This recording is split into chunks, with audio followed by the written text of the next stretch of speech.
PEC do precatório. Vote sim à bancarização. YouTube, Luiz Cacereri, bora viver. Se inscreve lá no canal, dá um like e compartilha os vídeos. A PEC do precatório é assunto do dia, é assunto da mídia. A votação agora da segunda parte, do segundo turno, da PEC do precatório, a PEC do calote público. A PEC do calote está dando muito o que falar aí no Congresso Nacional e em toda a sociedade brasileira. Por isso, nós defendemos a bancarização. YouTube, Luiz Cacereri, bora viver. Nós temos aí no canal uma playlist chamada Precatórios Bancarizados. Clica lá que você vai encontrar esse vídeo e muitos outros vídeos, acerca da bancarização dos precatórios, a única solução, a solução imediata e definitiva para as questões envolvendo os precatórios. Bem, pessoal, é bastante polêmico o tema, O tema é bastante polêmico, o tema está na mídia, a gente liga a televisão, o rádio, a internet, a gente só vê falar na PEC do precatório, na PEC do calote. E as repercussões são muito grandes, por todo o Brasil, por toda a sociedade, pelos economistas, PEC do precatório influencia diretamente o mercado financeiro, a PEC do precatório influencia diretamente a classe política, a PEC do precatório envolve diretamente o Poder Judiciário brasileiro, a PEC do precatório envolve a Ordem dos Advogados do Brasil, a PEC do precatório ela envolve aí centenas de milhares de credores, que há anos estão aguardando o recebimento dos precatórios. A grande maioria dos credores morrem antes de receber, porque é um verdadeiro escárnio o que está submetido o credor de precatório no Brasil. E aí, pessoal, a PEC do calote já teve, ela é a repetição da emenda 62, a gente está vendo aí, é o repeteco do erro, Já tivemos a PEC do calote, a emenda 62, que já não deu certo, que já colocou a TR corrigindo os precatórios e deu 15 anos para os estados pagarem suas dívidas e nada foi resolvido, a dívida só faz crescer, E agora novamente essa nova PEC, na verdade é a reedição da emenda 62, é a reedição da PEC do calote com os mesmos modus operantes, O governo reúne a sua bancada de deputados, e oferece benesses, é o que a gente está vendo aí, Esse ano é as emendas parlamentares, Que então o governo oferece as emendas parlamentares aos deputados, e os deputados, aí com o bolso cheio de dinheiro, aí eles votam favoravelmente ao governo, deixando aí o credor de precatório extremamente lesado. Então é isso aí, pessoal, nós temos aí no canal uma playlist, que o programa Bora Viver defende a bancarização dos precatórios. Com a bancarização dos precatórios acaba tudo isso, Acaba a necessidade da PEC, acaba o calote público, A dívida sai das costas do governo, ela é permeada em toda a sociedade, quer dizer que você tem, a injeção, de 200 bilhões na economia, É dinheiro à vista na economia, É dinheiro na veia na economia, gerando muito emprego, muita renda, para o Brasil, que vive essa séria crise social aí, nesse momento de pandemia. Então a bancarização é o caminho, que os precatórios tendem a seguir. Hoje os tribunais de justiça, eles administram aí uma cifra muito alta, A gente está falando aí de 200 bilhões, Só agora, para esse ano, são 90 bilhões, E os tribunais de justiça não são banco, pessoal? É um volume muito grande de dinheiro, isso aí existe a necessidade da bancarização, Então a bancarização, ela cada vez ela se faz mais necessária, até mesmo para acabar com esse leilão, com esse ágio de 40%, ágio de 50%, ou seja, o credor do precatório, sabendo que não vai receber, acaba vendendo a sua sentença judicial, com 70% de desconto, com 50% de desconto. Isso aí é um verdadeiro escárnio, O que está submetido o credor de precatório no Brasil, uma vergonha nacional, não se tenha dúvida, A questão do precatório hoje, ela está ruim para todo mundo, governo com fama de caloteiro, Poder Judiciário não tem a sua sentença cumprida, resta ficar somente humilhado, e os credores do precatório morrendo sem receber. E a bancarização é a solução imediata e definitiva, né? A criação dos bancos do precatório, Banco Nacional do Precatório Judicial, pega o presidente da República, o presidente do Supremo Tribunal Federal, presidente da Câmara dos Deputados, presidente do Senado, presidente da OAB Nacional, pega lá o representante dos credores, né? Monta esse conselho gestor, institui o Banco Nacional de Precatórios Judiciais e aí você instala, né, os bancos municipais de precatório, os bancos estaduais de precatório e os bancos federais de precatório. Pronto, está resolvido o problema. Assim que a sentença ela transitar em julgado, assim que não couber mais recurso, assim que o precatório for autuado, ele é remetido para o banco. O Tribunal de Justiça, né, a vara de precatório chama o credor, fala assim, senhor, o senhor ganhou uma ação contra o Estado neste momento não tem dinheiro para lhe pagar, mas nós estamos abrindo um crédito aqui em precatório, onde o senhor vai poder usar o dinheiro dentro do banco do precatório. Você vai poder comprar e vender em precatório, cadastra lá as empresas, né, supermercado, farmácia, posto de gasolina, hospitais, né, plano de saúde. Você cadastra ali as empresas no banco do precatório e a pessoa compra e vende em precatório, né? Até chegar o dia do recebimento. Essa é a diferença, porque hoje a pessoa tem a sua sentença transitada e julgado, não cabe mais recurso, precatório é autuado e a pessoa fica numa fila. Fica numa fila 20, 30, 40 anos. Ora, isso aí não tem o menor cabimento, né? Pessoa luta 10, 15 anos na justiça, ganha ação, depois vai para uma fila, morre esperando. Isso aí é um verdadeiro escárnio, o que estão fazendo com os credores do precatório. E a PEC do precatório, na verdade, ela é a reedição da PEC 62, né? Já chamada na época PEC do calote, com os mesmos modus operantes, né? Reúne a Câmara dos Deputados e vota essas verdadeiras canalices, né, contra os credores do precatório. E é o que a gente está vendo aí, né, pessoal? Primeira votação, né? Isso aí já foi até judicializado, né? Vários partidos políticos já entraram na justiça, já acionaram o Supremo Tribunal Federal. O Supremo Tribunal Federal já assegurou o pagamento das emendas, né? Para botar mais transparência nesse processo, né? Como é que funciona esse processo? Ao que parece já foi liberado 3 bilhões, né, para os deputados federais votarem a tal PEC do calote, a PEC dos precatórios. Então assim, pessoal, teve muito partido de esquerda, né, que rasgou, né, as diretrizes do seu partido, né. A gente tá vendo aí o próprio candidato Ciro Gomes, né, que tá bem cotado aí, né, nas pesquisas, candidato pelo PDT, o próprio candidato que já foi ministro, já foi governador do Ceará, já tem uma história política consolidada no Brasil, já suspendeu a candidatura dele. Falou, ó, com esse partido aí não dá para ir, né? Porque ele fala uma coisa, tem um discurso e o partido vota completamente contrário, né, aos interesses, né, e ao discurso, né, do então candidato agora Ciro Gomes pelo PDT. Mas além do PDT, a gente viu o PSB, viu, né, vários partidos aí, né, Podemos, PSL, próprio PSDB, né, toda a terceira via apoiando o governo, né. Então é assim, fica até difícil de explicar, né, na hora da próxima eleição, como é que essa gente vai se explicar com seus eleitores, né. A pessoa fala uma coisa e vota outra, né, fica difícil assim. E é o que a gente está vendo aí, né. As emendas parlamentares estão falando mais alto, o governo abriu os cofres, né? Abriu as emendas parlamentares e vem aí conquistando os votos, né? Naquele famoso toma lá da cá, sendo que por se tratar de uma PEC, né? De uma emenda à Constituição, de um projeto de emenda constitucional, né? Precisa 2 turnos, votação em 2 turnos, com 308 votos na Câmara. E a votação no primeiro turno foi extremamente apertada, né? Tivemos aí 4 votos apenas de diferença.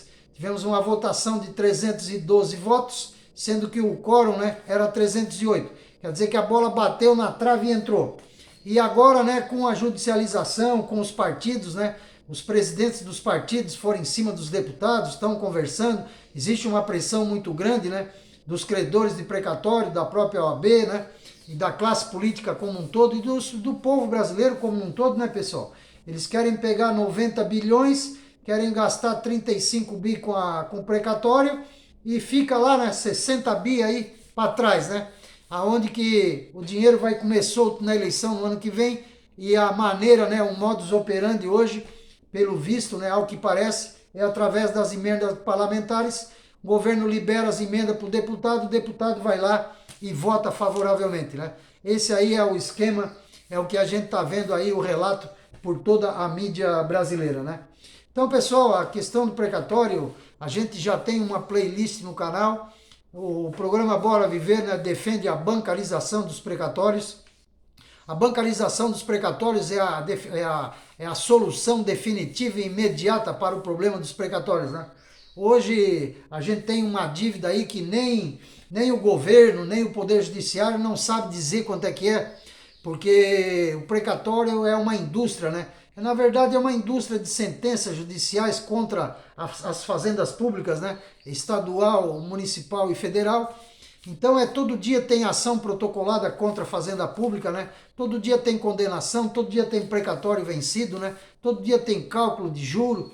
Então assim tem muito precatório ainda que não foi corrigido, né? Então esse é um trabalho para banco, né, pessoal? Isso aí não é um trabalho para o Tribunal de Justiça, né? Por mais organizado que seja, né? Por mais transparente que o Tribunal de Justiça desenvolva o seu trabalho, né? A gente reconhece todo o empenho do CNJ, a gente reconhece toda a qualificação da vara de precatórios, né, que aconteceu, né? CNJ fez uma verdadeira revolução nas varas de precatórios, né? Colocou lá uma ordem cronológica, né? E então houve uma regularização da questão dos precatórios. E hoje a bancarização está muito fácil, até mesmo por esse brilhante trabalho aí das varas de precatório, né? Então hoje está tudo bem preparado, pessoal, para a bancarização, né?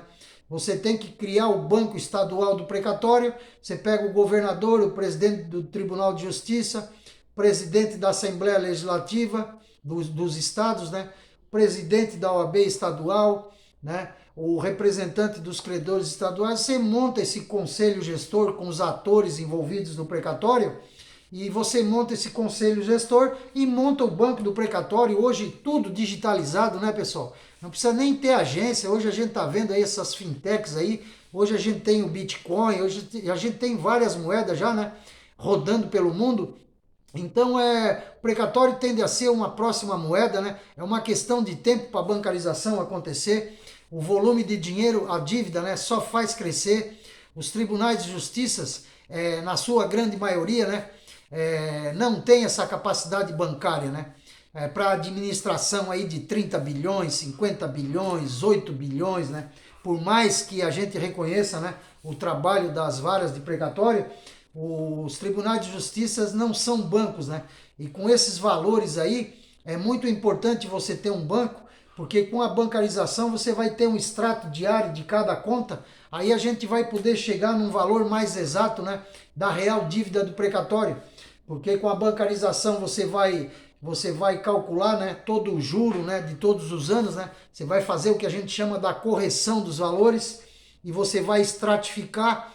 No extrato bancário, né, você tem o nome do credor, a foto dele, endereço, CPF, você tem ali a vara que correu o processo, você tem, né, o número do processo, o órgão devedor, o valor autuado, o valor corrigido.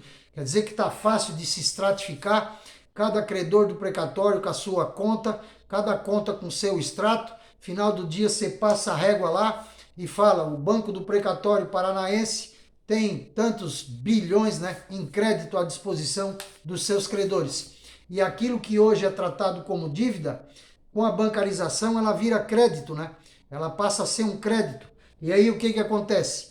A partir do momento que o credor ele for utilizando os seus precatórios dentro do banco do precatório, comprando e vendendo em precatório, né, a dívida ela começa a se diluir por toda a sociedade brasileira. Então a dívida ela sai das costas, né, do governo. Tem muita gente procurando comprar precatório. A gente está vendo um mercado negro de precatório muito grande no Brasil, porque o precatório ele é corrigido pelo IPCAE. Então, como investimento, ele é um investimento muito seguro, porque ele é uma sentença judicial, ele é garantido pelo Poder Judiciário e quem deve é o governo. A única coisa é que demora. Então, com a bancarização, ele acaba com a demora. Então tem muita gente investindo em precatório, porque os rendimentos do precatório, ele ultrapassa sobremaneira os rendimentos de toda a renda fixa brasileira atualmente, né? Os precatórios são corrigidos pelo IPCA-E mais 6% ao ano, a mora. Então quer dizer que é um rendimento, né, que supera bastante a poupança. Hoje, com a inflação muito alta e o juro baixo, você bota dinheiro na poupança, o dinheiro diminui ao invés de crescer, né? E com os precatórios não, o rendimento ele é positivo. Então tem muita gente especulando em cima de precatório. Então com a bancarização, a pessoa ela vai adquirir seus precatórios e ela não precisa nem vender, ela pode deixar o precatório como rendimento. Você pode abrir o precatório na B3, né, na Bolsa de Valores, né? Você pode vender ações, né, do banco do precatório na B3. Você pode colocar o precatório como investimento em todos os bancos, né? Caixa Econômica, Banco do Brasil, Itaú, Santander, Bradesco, todos os bancos aí, né? Eles podem fazer, então, apresentar aos seus clientes, né, a opção de se investir em precatório. Ora, por que não? Né? Nesses leilões da Caixa Econômica, o credor apresenta o precatório e vai lá, participa, né? Dá um lance numa casa própria, num veículo, né? Num maquinário, num equipamento. E, enfim, pessoal, o precatório é a nova moeda do Brasil, né? E a gente precisa dar mais transparência nesse processo. E essa transparência, ela vem com a bancarização. A bancarização é tudo de bom, a bancarização é a solução para a questão dos precatórios, né? Essa PEC aí que eles estão votando, isso aí já foi feito, né? Já teve um exemplo que deu errado, já deu muito errado, a dívida só faz crescer, aí a pouco eles querem mais 10 anos, mais 15 anos, aí querem mais PEC, daqui a pouco tem que fazer outra PEC, e isso não resolve, pessoal. O que vai resolver o problema dos precatórios é justamente a bancarização, é a solução imediata e definitiva para a questão dos precatórios. Você bancarizar os precatórios, abrir o branco dos precatórios, né? Banco Municipal do Precatório, Banco Estadual do Precatório, Banco Federal do Precatório, um banco nacional, né, de precatórios judiciais administrando todo esse montante de valores, né, que hoje já ultrapassa a casa dos 200 bilhões. Nem o Tribunal de Justiça, nem o CNJ, nem o governo não sabe dizer a real dívida de precatório, porque é uma caixa preta, é uma dívida que nem uma bola de neve descendo a ladeira. A dívida ela só faz crescer, é juro sobre juro. A gente tá vendo aí precatório com 50 anos de juro, né? Precatório com 40 anos de juro, tem precatório da década de 70. Então hoje o grande montante da dívida não é nem referente à condenação. Hoje o grande montante da dívida ele é referente aos juros, devido ao governo caloteiro, que presta um péssimo atendimento. O cidadão tem que recorrer ao Poder Judiciário e aí ganhando a ação fica 20, 30, 40 anos para receber, aonde que os juros hoje é o grande causador, né, do grande montante dessa dívida do precatório. Ela vem quase que 70, 80% dos juros e não da condenação. Esse é o ponto. Então, pessoal, a gente defende a bancarização, a gente está vendo aí uma verdadeira canalice acontecendo novamente, né, na Câmara dos Deputados. Os deputados, né, estão recebendo essas benesses, né, através das emendas parlamentares e andam rasgando aí, né, a sua proposta, a proposta dos partidos, né, os planos de governo, né. O próprio candidato Ciro Gomes aí já suspendeu a candidatura dele, né, porque o PDT virou a casaca, né? Virou a casaca, recebeu lá as emendas, né? Os deputados receberam as emendas parlamentares e aí votaram a favor do governo. Uma verdadeira canalice o que está acontecendo no Brasil hoje, né? Dos 90 bilhões que eles alegam que é a dívida de precatório, eles querem gastar 35 bilhões, né, com o Renda Brasil, e os outros 60 bilhões o governo quer aplicar aí em ano eleitoral, né? Porque ano que vem tem eleição, muito provavelmente aí fazendo toma lá da cá através das emendas parlamentares. Isso é o que a gente está vendo na mídia. Então, assim, pessoal, a preocupação é bastante grande, né? Tanto por parte do governo como por parte da oposição. Os credores do precatório estão estarrecidos, né, com o que aconteceu na Câmara dos Deputados, porque mais uma vez os credores do precatório estão sendo deixados de lado, né? Mais uma vez o Poder Judiciário brasileiro fica humilhado, mais uma vez o credor do precatório vai continuar morrendo sem receber as suas decisões judiciais as suas sentenças judiciais, ou seja, vai morrer sem receber os seus direitos. Os credores de precatório, muitos aposentados, muitos professores, muitos trabalhadores, né, morrendo sem receber, com uma mágoa muito grande do Poder Judiciário. Então, PEC do precatório, voto sim para bancarização. YouTube, Luiz Cacereri, bora viver. Clica lá, nós temos uma playlist, precatórios bancarizados. Bancarização é a solução. PEC do precatório, vote sim à bancarização. Obrigado a todos pelo vídeo e até o próximo vídeo.